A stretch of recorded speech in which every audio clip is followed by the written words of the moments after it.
Je sais pas ce qu'est ton moteur numéro un par rapport à ta liberté financière, au fait de devenir riche, voilà, d'arriver à son objectif, hein, 1 million d'euros pour la plupart, j'imagine, plus ou moins.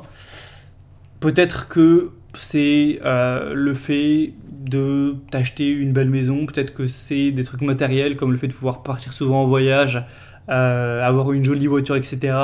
Peut-être pour certains c'est parce qu'ils veulent se payer plein de drogue, plein d'alcool, faire la fête de partout, se payer plein de prostituées, j'en sais rien, tu vois, franchement j'en ai aucune idée, je suis pas dans la tête des gens qui me suivent, je pense pas que c'est ça pour la plupart des gens, mais voilà, c'est sûr que dans tous les gens qui regardent des trucs sur devenir riche sur YouTube et compagnie, c'est sûr qu'il y en a qui pensent aux clips de rap, à ce genre de choses, tu vois, avec des belles voitures, des soirées, je sais pas quoi, de l'alcool, des boîtes de nuit, des filles avec des gros seins, des gros culs et compagnie. Et c'est sûr qu'il y en a qui sont influencés par ça.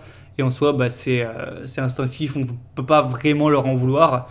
Mais bref, moi je voulais te raconter aujourd'hui, te partager mon moteur numéro un. Ça veut pas dire qu'il est unique, il y en a d'autres, mais c'est sûrement le plus important, en essayant, hein, bien sûr, de réfléchir rationnellement à ce qui peut rendre heureux un être humain. Moi, je suis rationnel sur le fait qu'on ne peut pas devenir énormément plus heureux que ce qu'on était à la base. Euh, Avant que je commence le développement personnel, à progresser sur moi, etc., à devenir riche, quand j'avais, je sais pas moi, 17 ans, j'étais pas extrêmement heureux, mais j'étais pas non plus hyper malheureux, tu vois. Et je sais que j'ai augmenté en bonheur depuis que j'ai travaillé sur moi, mais j'ai pas augmenté de 300%. Je suis pas passé de normal à ultra euphorique, ultra heureux de fou partout, tout le temps. Je sais que je suis plus heureux en moyenne, mais voilà, c'est peut-être une augmentation de 20%, tu vois, c'est pas un truc de fou, mais ça vaut quand même largement, largement le coup d'acquérir ces 20% ou plus ou moins. Et du coup, moi, j'ai rien de spécial contre les voitures, contre les montres, contre le superficiel. Pour l'instant, j'en ai encore jamais acheté et je compte pas le faire dans un avenir proche parce que bah, je pense par logique que c'est un truc qui te rend heureux pas longtemps. C'est ça qui est dommage, c'est que avoir ta Porsche toute neuve, ça te rend sûrement heureux un petit mois peut-être. Tu montres à tes potes, tu montres à ta copine, t'es content, tu te la pètes, tu mets une petite photo Insta ou j'en sais rien. Peut-être que oui, ça te procure plus de plaisir au quotidien pendant un petit mois, mais rapidement, ça devient une habitude, ça te donne plus cette nouveauté. Et voilà, conduire, bah, au final, c'est quand même un truc d'utilité, tu vois. Enfin, tu te déplaces d'un point A à un point B. Et je pense que le bonheur que ça te fait gagner après ce mois d'habitude, peut-être qu'il y a encore un tout petit peu, mais c'est vraiment certainement pas grand-chose, quoi. Juste, tu t'épargnes les galères d'avoir une voiture qui marche mal, de devoir l'emmener au garage ou peut-être des trucs comme ça, mais bon, voilà, c'est clairement pas ouf. Donc c'est certainement pas mon moteur numéro un de m'acheter une voiture de haut de gamme ou de m'acheter un appart hyper haut de gamme, même si bon celui-là est très correct, hein. De m'acheter une montre, une Rolex ou ce genre de choses un peu superficielles, parce que je sais que ça joue pas énormément. Ça joue pas drastiquement dans le bonheur d'une personne. Et moi, ce qui m'intéresse, comme tout être humain, je pense, rationnel, c'est d'être heureux, tu vois, de passer un bon moment sur Terre, tout simplement. Et donc, bah, pour moi, le truc numéro un, malheureusement, c'est pas extrêmement original, mais voilà, c'est comme ça, hein, c'est la liberté.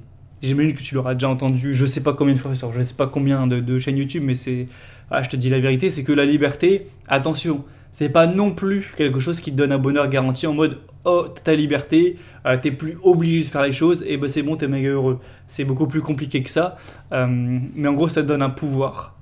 Une fois que tu peux ou non travailler, que voilà, t'as ce choix. Attention, ça veut pas dire que la liberté, tu pars sur une île, tu travailles plus jamais de ta vie, tu branles plus rien, tu fais plus de sport et voilà, et tu deviens une grosse larve qui vit par plaisir. Ça va te rendre dépressif.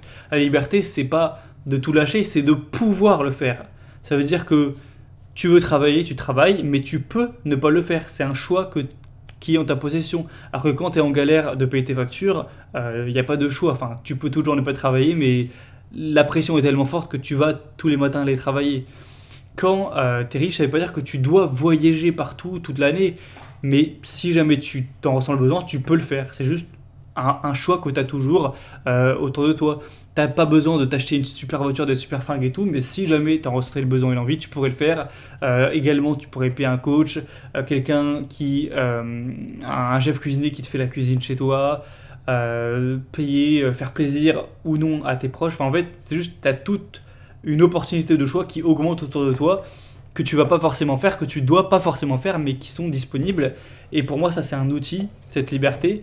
Elle peut te rendre moins heureux que ce que tu étais avant, si elle est mal employée. Un mec qui d'un coup a la liberté et qui utilise cette liberté, qui s'en sert comme outil pour voilà, faire n'importe quoi, hein, prendre plein de drogue, ne plus jamais rien foutre de sa vie, ne plus progresser, démonter sa santé, faire la fête tout le temps, ou je sais pas quoi.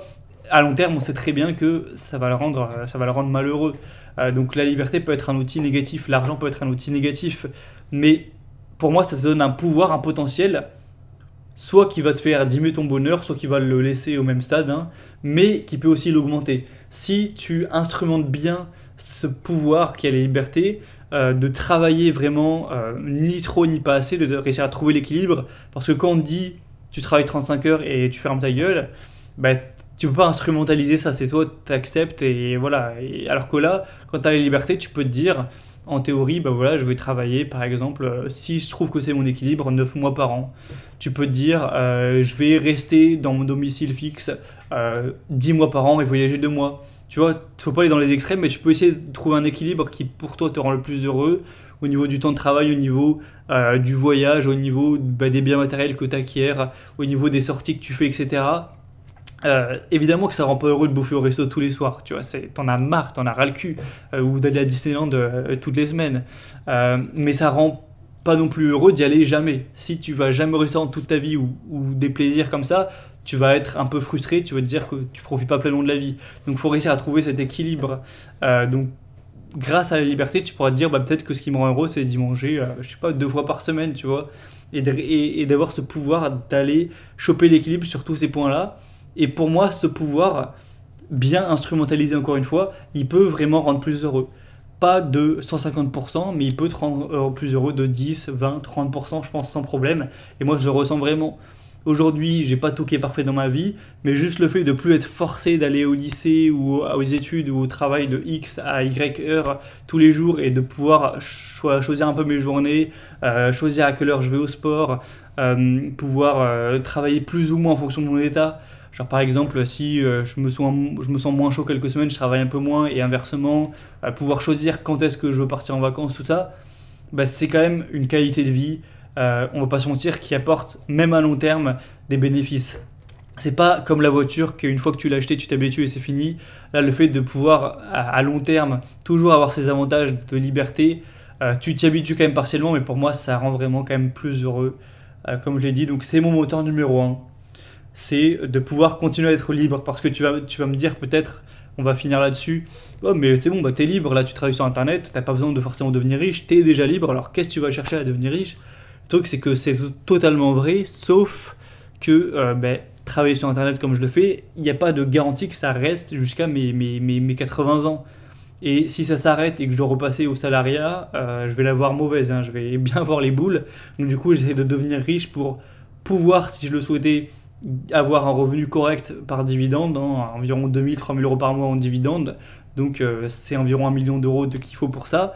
Au moins, si mon business continue, tout va bien, ça continue, je suis très content. Et au moins, s'il se casse la gueule dans 5 ans ou dans 10 ans ou dans 15 ans, c'est pas grave car j'aurai ces dividendes qui tombent. En gros, moi, j'essaie de devenir riche pour protéger ma liberté car effectivement, je l'ai déjà atteint. Mais je pense que si toi, tu l'as pas atteint aujourd'hui et que tu veux l'obtenir via la richesse en devenant rentier potentiellement ou partiellement, tu dois avoir une motivation d'être encore plus forte, quoi. Enfin bref, voilà, je souhaitais de discuter un petit peu de ça aujourd'hui, de penser un petit peu à son pourquoi, c'est toujours important. Peut-être qu'il y en a, ce sera vraiment aider leurs proches, aider leurs parents, aider leurs enfants, apporter plus de confort et de stabilité à leur famille. Peut-être qu'il y en a, ce sera parce qu'ils ont une passion et qu'ils veulent en faire plus. Par exemple, je sais pas, t'adores le surf, ce serait ton rêve de pouvoir surfer tous les jours. L'argent te permettrait de le faire. Ou il y en a, ils veulent soutenir une cause, par exemple, je sais pas, ils veulent aider les animaux, l'argent te permettrait d'avancer dans cette cause. Tu vois, chacun a son pourquoi. Moi, je te partage le mien numéro un. Comme je l'ai dit, j'en ai d'autres. Mais actuellement, dans ma vie, je pense que c'est le plus capital. Je t'invite, si t'as le cœur, si le cœur t'en dit, à me partager toi ton moteur numéro un en commentaire. Je trouve que c'est intéressant de discuter de ça, de se partager c'est pourquoi et tout. Si c'est pas trop intime pour toi, bah, partage-le nous, il n'y a pas de jugement, hein, tu peux me dire ce que tu veux. Vraiment, lâche-toi. C'est intéressant, je pense, d'avoir l'avis de tout le monde.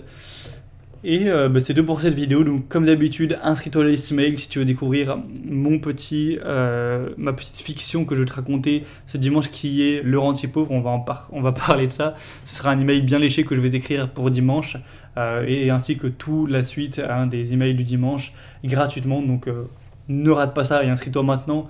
Premier lien en description, ça te prendra 30 secondes, après c'est fait pour toute la vie, donc voilà, c'est un bon investissement je pense de 30 secondes que tu fais, même si tu as tendance à procrastiner sur ce genre de trucs, crois-moi tu vas pas regretter ces emails, et si jamais tu les trouves nuls, tu auras juste à te désinscrire en 10 secondes, donc voilà, tu perds rien. Donc premier lien en description, et moi je te dis à demain pour la suite du contenu.